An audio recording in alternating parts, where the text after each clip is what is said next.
Hello everyone and welcome back. Today we're going to practice a problem that involves a weak acid or a weak base. Either one, you'd use the same process that we're about to use here. So let's first identify our major species. Identify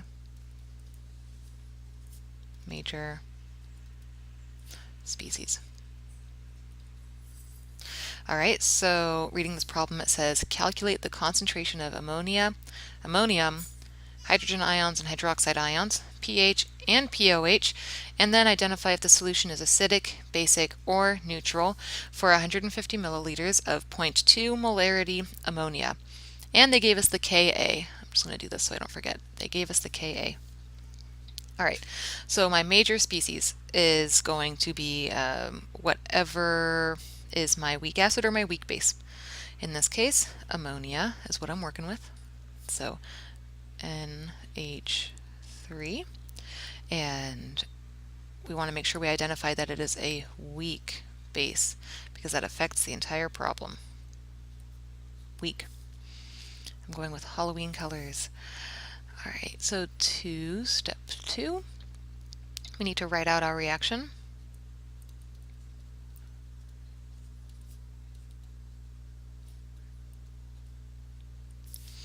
So we need to show ammonia reacting with water.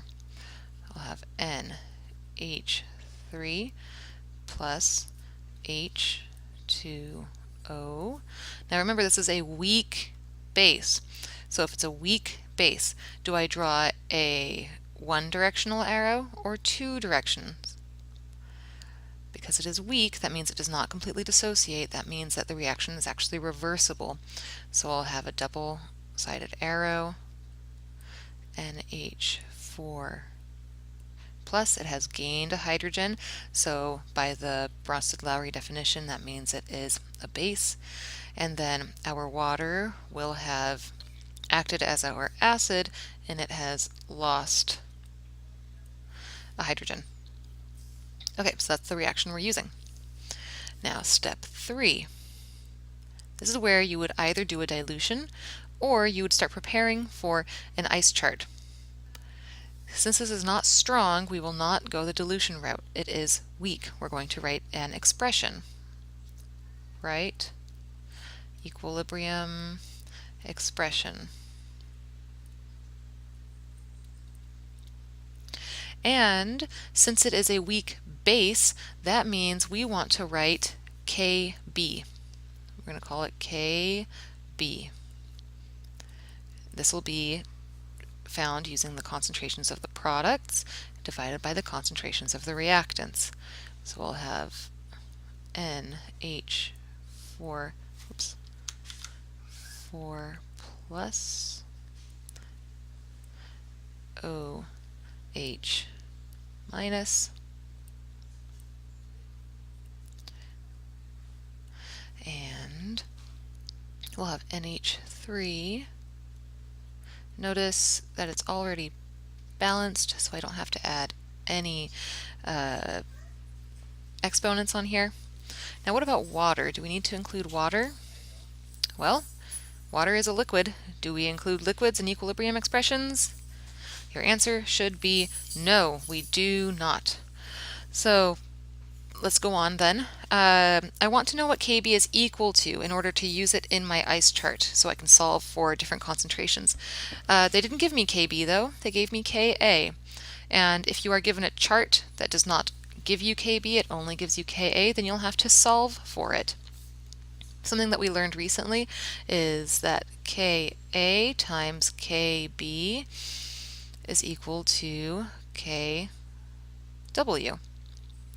And we know what Kw is always equal to. It's always 1.0 times 10 to the negative 14th. So let me start plugging in my numbers. I know Ka from the top here. It's 5.7 times 10 to the negative 10. That's big. Or small. That's very small. Never mind. Small. That times Kb is equal to Kw, so I know for water it's always 1.0 times 10 to the negative 14. And actually, this number it doesn't have to be for water. It's the Ka times the Kb for any substance. It'll always add up to or multiply out to be 1.0 times 10 to the negative 14. So that's a nice little note that you could make for yourself. Kw equals 1.0 times 10 to the negative 14 is equal to Ka times Kb for any substance. Okay, so then we'll solve for our Kb, which should get you 1.8 times 10 to the negative 5. So I might use this later. Okay, so now that I have that, I can set up my ice chart.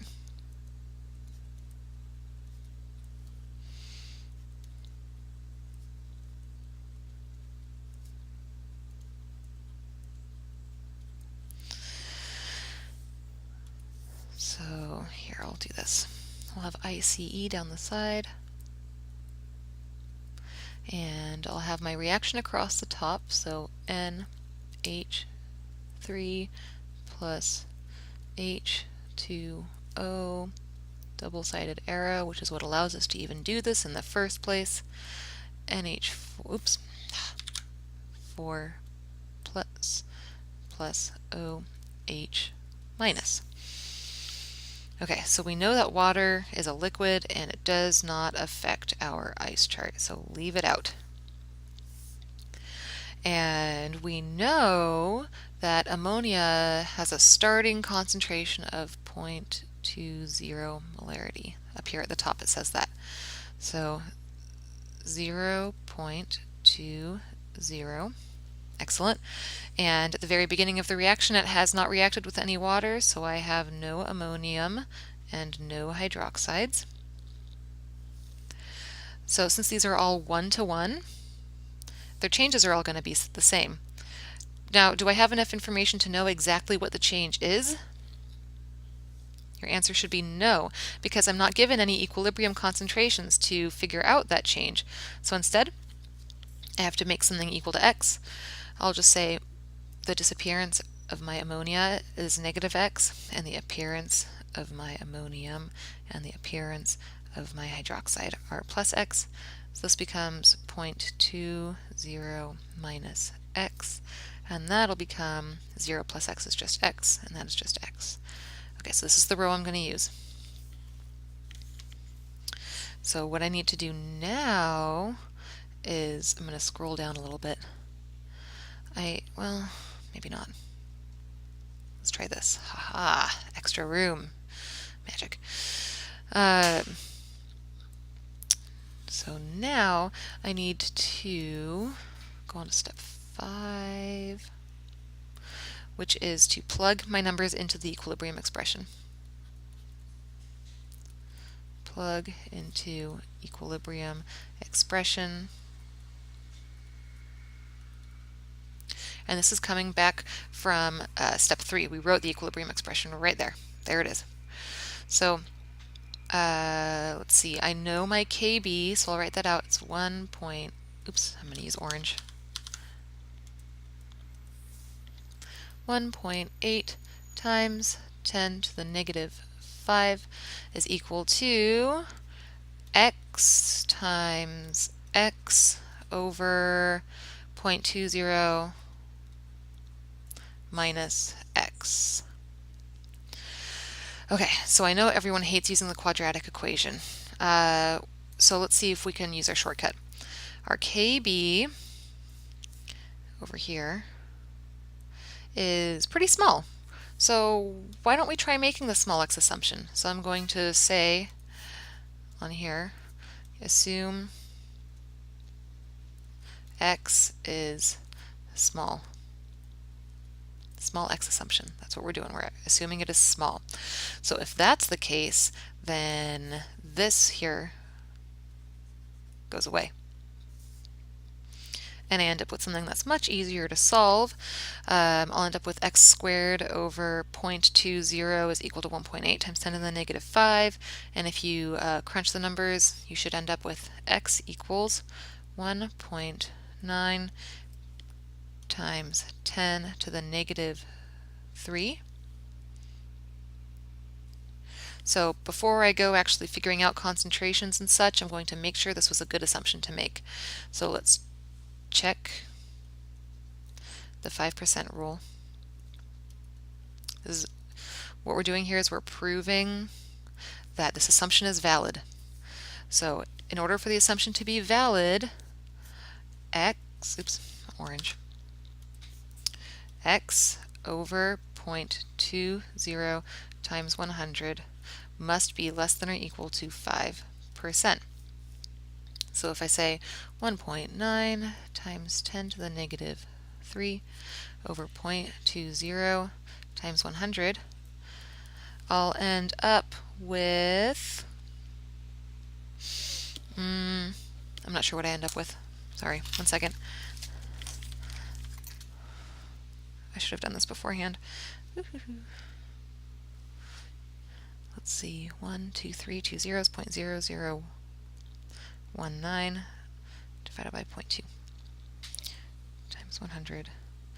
Okay, so we end up with, I believe, 0.95%, which is less than 5%. So we're good. It's valid.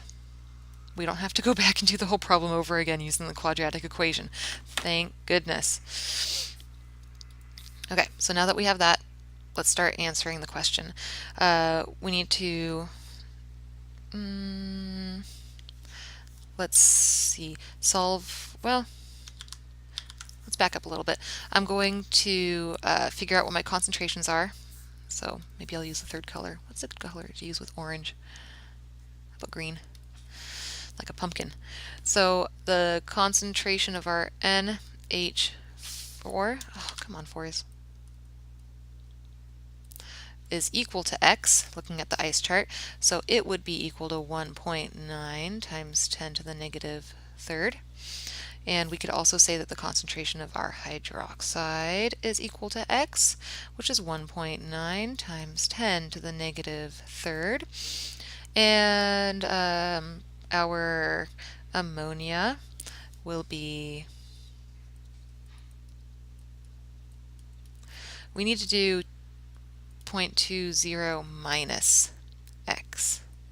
So that'll give us, well, it just ends up being 0.20 again because X is small. So these are all molarities, molarity, molarity. Is that all the concentrations we want? NH3, NH4, OH. We need the concentration of hydrogen ions. Let me just box that. Now our ice chart does not include hydrogen ions, so we're going to have to do something funky to get it.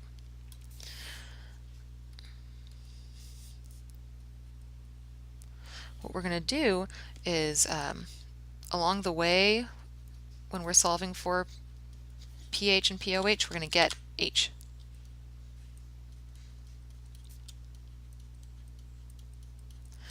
Okay, I'm going to scroll down a little bit. You won't be able to see previous work. You'll survive, I promise. So first, we know that the concentration of hydrogen ions times the concentration of hydroxide ions is equal to, always, 1.0 times 10 to the negative 14th.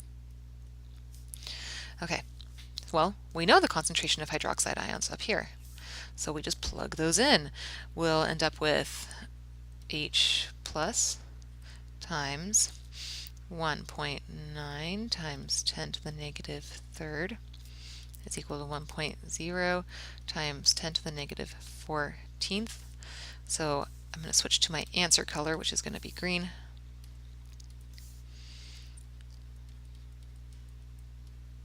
Our hydrogen ion concentration is 5.3 times 10 to the negative 12 molarity. Don't forget your units.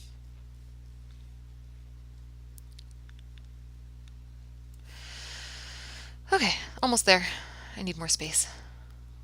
Let's try that. So now I'm going to try to get my pH and POH.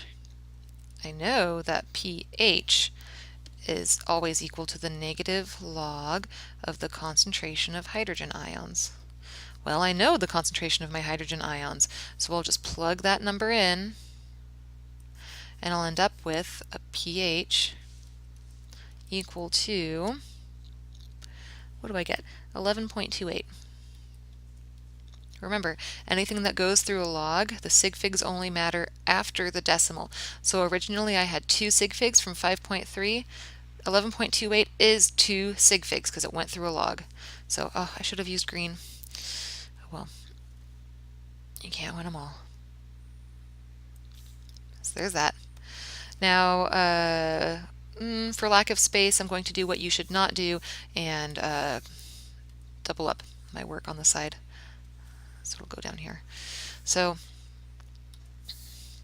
my I don't, for my POH, I could take OH and plug it in to this negative log formula and find out what my POH is. Or I could say that I know that the pH is the pH plus POH is always equal to 14. So I'm going to do that. So if I plug that in, I know POH is equal to 14 minus pH 11.28. You could assume this is 14.00, so the sig figs go out past that decimal. So you end up with, answer color green, POH of 2.72.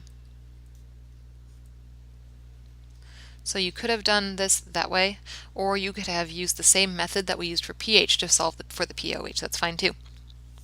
All right, finally, this question is asking us if it is acidic or basic. You could look at either the pH or the POH for that. I prefer to look at the pH. My pH is, here, let's use my orange again. pH is greater than 7. And if it's greater than 7, that means that it is a base. It is a base. And there you have it. That's how you do this problem. So feel free to go back and look over parts that might have been confusing. I will see you later.